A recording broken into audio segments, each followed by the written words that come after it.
साल 1970, जेल का 6x8 का सेल, और उसमें नशे की तलब में संजीव के कांपते हुए हाथ। उन्हीं कांपते हुए हाथ से वो एक पेपर को रोल करता है और उसमें तंबाकू भरता है। उसे जलाने जा ही रहा होता है कि तभी उसका कैदी साथी मलिक उसे रोकता है। अरे भाईजान, क्या कर रहे हैं आप? ये आपके हाथ देखिए कैसे कांप रहे हैं, छोड़िए इसे। लेकिन संजीव उनकी बात नहीं सुनता है और हाथ झटक देता है। वो फिर से जलाने लगता है। तभी मलिक गुस्से में बोलता है, अरे आपको इससे मिलता क्या है? सुकून। भूल पाता हूं अपने आप को, अपने पाप को। अपने आप को? हाँ, क्योंकि खुद से नफरत करता हूं मैं, खुद के होने से, खुद के अस्तित्व से। खैर, वो सब छोड़िए। आप ये बताइए, आपको एक कहानी सुनाऊं? लेकिन उससे पहले एक सवाल पूछूंगा मैं, जिसका जवाब आपको कहानी के अंत में देना है। बताइए, दर्द बड़ा कि खुदा? अरे कैसा सवाल है ये? जाहिर सी बात है, खुदा। हर महीने में खुदा सबसे ऊपर है। अरे मलिक भाई, मैंने कहा था ना कि इसका जवाब आप कहानी के अंत में दीजिएगा। चलिए मैं कहानी शुरू कर देता हूं। हो सकता है कहानी के अंत तक आपका जवाब बदल जाए। शुरू करता हूं। मुझे लगता है सब कुछ झूठ है, छलावा है, धोखा है। वो धोखा जो मैं बचपन से खुद को देता आ रहा हूं। हर रोज, हर दिन, हर मिनट, हर एक सेकंड। भारत को आजाद हुए कुछ 10 साल हुए थे और भारत वापस से सांस लेने की कोशिश कर रहा था। कुछ छोटी मोटी दुकानें खुल गई थी, कुछ बिजनेस खुल गए थे। दोपहर का समय था, 2 बज रहे थे। बाहर बहुत तेज धूप थी, जुलाई का महीना। मम्मी यार ऐसे थोड़ी होता है यार, मैं जाऊंगा। जाएगा तू? हाँ जाऊंगा। जाएगा? हाँ जाऊंगा। अजी सुनते हो? देख रहे हो अपने लड़के को? मैं इतनी देर से बोल रही हूं कि बाहर मत जाओ, मत जाओ, धूप है। तो कहता है जाऊंगा, जो करना है कर लो। तभी दूसरे कमरे से पापा की आवाज आती, संजीव कहीं नहीं जाना है, अपनी मम्मी की बात सुनो, शाम को जाना। जी पापा। क्या यार मम्मी, हर चीज पापा को बता देती हूँ। और मैंने ये कब कहा कि जो करना है कर लो, मुझसे बात नहीं करना आप। ये बोल के मैं अपने कमरे में चला जाता हूँ और पूरे दिन कुछ नहीं खाता हूँ, ना अपनी माँ से बात करता हूँ। शायद वो भी नहीं खाती।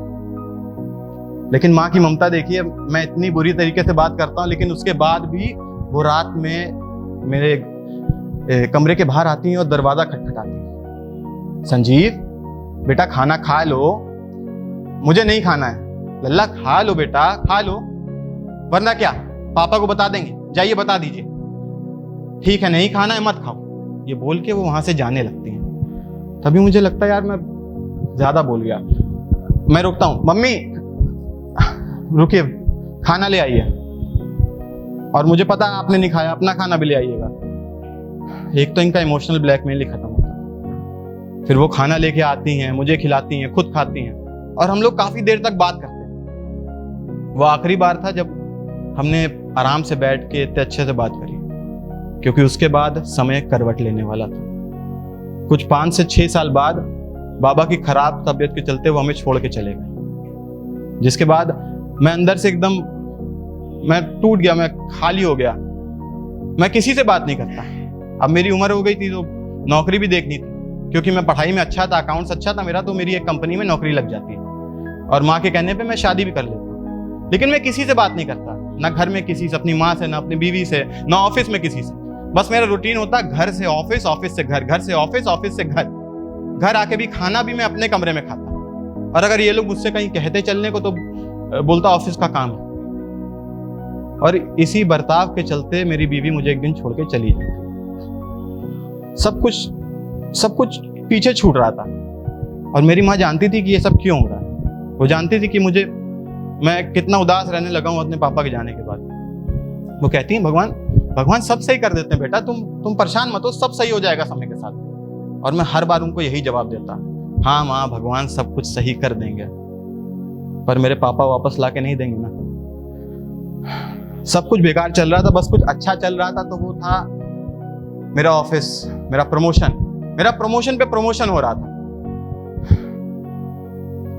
मलिक भाई एक बात बताऊं आपको, हम इंसान जो होते हैं ना, हम अपनों की कदर नहीं करते। जब वो साथ रहते हैं तो हम सोचते हैं यार ठीक है हो जाएगा यार, हाँ है कोई अपना, लेकिन उसकी कदर नहीं करते, उसके इमोशन की कदर नहीं करते, उसके एफर्ट्स की कदर नहीं करते। और वही इंसान जब हमें छोड़ के चला जाता है तो हमें बहुत दुख होता है, अंदर से बहुत अजीब लगता है। और उस समय जो अंदर वो चीज हमको दीमक की तरह खा रही होती है ना, मैं सही बता रहा हूं, उसका इलाज कोई नहीं कर सकता, दुनिया का कोई डॉक्टर नहीं। अब एक रोज मैं ऑफिस में बैठा रहता हूं और सब फाइल चेक कर रहा होता हूं, तभी उसमें मैं उनके अकाउंट चेक करता हूं कि कितना पैसा आया है, कितना गया है। तो उसमें कुछ एंट्री ऐसी होती है कि फर्जी कंपनी की होती है, कंपनी का नाम कुछ भी होता है लेकिन अमाउंट बहुत बड़ा होता है। तो अब तक क्या होता है कि मैं कंपनी का आधा मालिक बन चुका होता हूँ, मतलब अपने बॉस के साथ पार्टनरशिप में आ गया होता हूँ। तो मैं बॉस के पास जाता हूँ, मैं कहता हूँ सर ये क्या है, ये देखिए इतना ज्यादा अमाउंट है और कंपनी का नाम ही नहीं सही लिखा है। तो मेरे बॉस कहते हैं संजीव कम ऑन यार, तुम कंपनी के आधे मालिक हो यार, इतना तो समझो तुम। सब पैसा कंपनी के एम्प्लॉयज को चला जाता है, हमें क्या मिलेगा? ये पैसा हमारे लिए, उसको वैसे ही रहने दो, जाओ। मैं रहने देता हूं।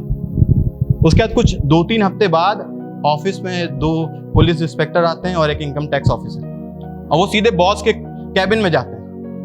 और वहां जैसे ही जाते हैं उनसे पूछते हैं कि ये सब क्या, इतना पैसा कहां से आ रहा है? वो सारा नाम मेरे ऊपर डाल देते हैं कि ये संजीव ने कुछ किया है, हमारा अकाउंटेंट यही है। तो वो मुझे अंदर बुलाते हैं। मैं कहता हूँ सर आप ही ने तो कहा था मुझसे। अरे इंस्पेक्टर इन्होंने कहा था मुझसे ये सब कर, सर आप बोलिए ना। उतनी देर में इंस्पेक्टर बोलता है Sanjeev you are under arrest, और मेरा हाथ पकड़ने लगता है। मैं कहता हूँ सर मैंने कुछ नहीं किया, आप बोलिए ना। अरे हाथ क्यों पकड़ना आप मेरा? मैं धक्का देता हूँ और वहां से भाग जाता हूँ। अब बिना कुछ देखे कि मैं भागता हुआ नीचे जाता हूँ और रोड पे भागता रहता हूँ, सीधे अपने घर जाता हूँ और घर जाके माँ को ढूंढता हूँ। Mummy mummy mummy mummy hall में अपनी कुर्सी में बैठी रहती है। मेरी माँ बूढ़ी हो चुकी है। मैं उन्हें बताता हूँ मम्मी मैंने कुछ नहीं किया, ये लोग मुझे फंसाने की कोशिश कर रहे हैं, आप मुझे बचा लो। आप तो जानती हो मैं कैसा हूं, मैंने कुछ नहीं किया है। ये लोग कह रहे हैं कि मैं फ्रॉडिया हूं, मैंने कुछ नहीं किया है सही में, लेकिन वो कुछ नहीं बोलती। मैं सोचता हूँ यार अब इतने दिन से अपनी माँ से बात नहीं किया, क्या वो क्या बोलेंगे मुझसे?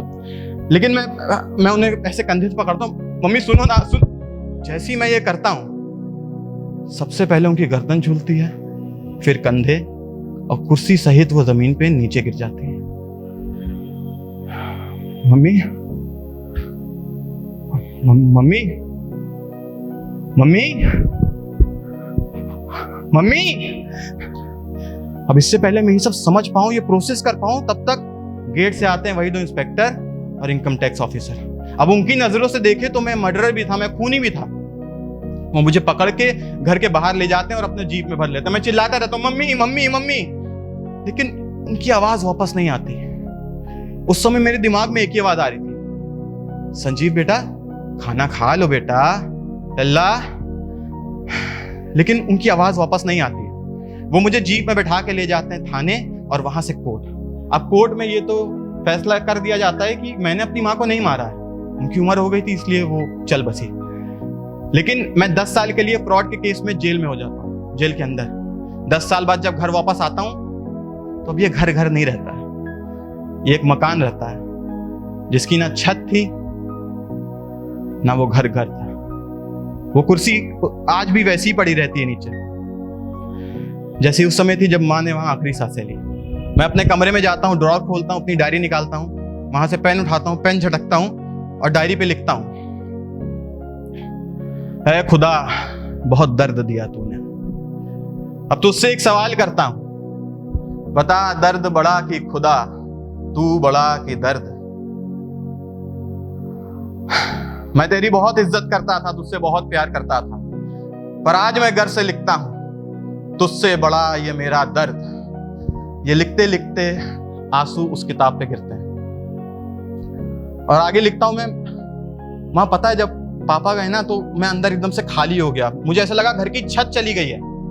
मैं सोचा यार जब मुझे ऐसा लग रहा है आपको कैसा लग रहा होगा, आपका तो पति था वो। तो मैं डिसाइड कर लेता हूं मैं भी पैसा कमाऊंगा, नौकरी करूंगा और पापा की जगह लूंगा, आपके लिए इस घर की वो छत बनूंगा। पर उस चक्कर में मैं आपसे ही दूर चला गया और जब आप गई ना तो अंदर से एकदम खाली सा हो गया मैं, एकदम कुछ समझ नहीं आया। मम्मी वापस आ जाना। आप कहती थी ना कि बेटा भगवान सब सही कर देंगे, सब सही कर देंगे। मैं कहता हूं उस भगवान से बोलो मुझे कुछ नहीं चाहिए, मुझे मेरे माँ और बाप वापस ला के दे दे। अब मैं ये पूरा लिख रहा होता हूं, तभी बाहर से की एम्बुलेंस की आवाज आती है और 2 लोग अंदर आते हैं। ढूंढो इसे, कहाँ गया ये, पकड़ो। वो लोग मुझे पकड़ के सीधे बाहर ले जाते हैं, एम्बुलेंस में बैठाते हैं।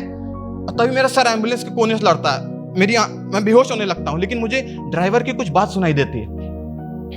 एक तो जब से ये नया कानून आया है, जितने भी पागल हैं सरकार ने कहा है, जितने भी क्रिमिनल है सरकार ने कहा इन्हें पागल घोषित करके पागल खाने भेज दो। वहां से मेरी आंखें बंद होती मलिक भाई, फिर मैं सीधे पहुंचता हूं यहाँ पे इस पागल खाने में। लेकिन मैं पागल नहीं हूं, हम लोग पागल थोड़ी हैं। आप बताइए मैं पागल दिखता हूं? आप तो मुझे पागल नहीं दिखते। और अगर हम लोग पागल हैं तो साथ में क्यों रखा? कल को हम दोनों ने एक दूसरे को मार दिया तो दर्द बढ़ा। क्या क्या मलिक भाई? खुदा से दर्द बढ़ा, खुदा से दर्द बढ़ा। ये देख के मेरे आंखों में सुकून होता है। तभी मलिक भाई एक रुमाल देता, ये लीजिए पसीना पोंछ लीजिए अपना। मैं वो पसीना पोंछता हूं। मलिक भाई ये पागल खाने में ये रुमाल कहां से आया आपके पास? अरे मुझे क्या हो रहा? मलिक भाई नमस्कार, मेरा नाम है इंस्पेक्टर मलिक, या यूं कहूं इंस्पेक्टर मनीष चौधरी। आजादी के बाद ये क्रिमिनल केसेस काफी बढ़ गए और आबादी काफी बढ़ गई, तो सरकार ने डिसाइड किया कि जितने भी क्रिमिनल है हमको पागल घोषित करके ऐसे कैद खाने में रख देंगे जब तक ये लोग मर नहीं जाते। पहले मुझे लगा यार ये सही में पागल हो गया, क्योंकि ये तो इनोसेंट था यार, इसे फंसाया गया था। मुझे लगा फालतू की चीजें बोल रहा है, लेकिन कहीं ना कहीं मुझे विश्वास भी था। और जब मैंने इसके घर जाके वो डायरी देखी तो उसमें साफ साफ लिखा था, ऐ खुदा तुझसे बड़ा मेरा ये दर्द। उसके बाद मुझे खुद पे होने लगा यार मैं क्या कर रहा हूँ, what I am doing all this. मैं इंस्पेक्टर हूँ, why am I killing this innocent people. मैंने नौकरी छोड़ दी। लेकिन विडंबना देखिए, आयरनी देखिए कि एक ये है जिसने अपने माँ बाप को खो दिया और वही चीज उसको अंदर से खा रही है, और एक मैं हूं जिसके माँ बाप घर पे इंतजार कर रहे हैं और मैं यहां आपको कहानी सुना रहा हूं। तो ये थी आज की कहानी, डायरी फ्रॉम 1970। जाते जाते 2 लाइन कहना चाहूंगा, ये कल ही लिखी है मैंने। इतिहास हर बार खुद को दोहराता है और कहानियां बनती। इतिहास हर बार खुद को दोहराता है और कहानियां बनती। मैं कहानियां लिख के इतिहास बनता। बहुत बहुत शुक्रिया।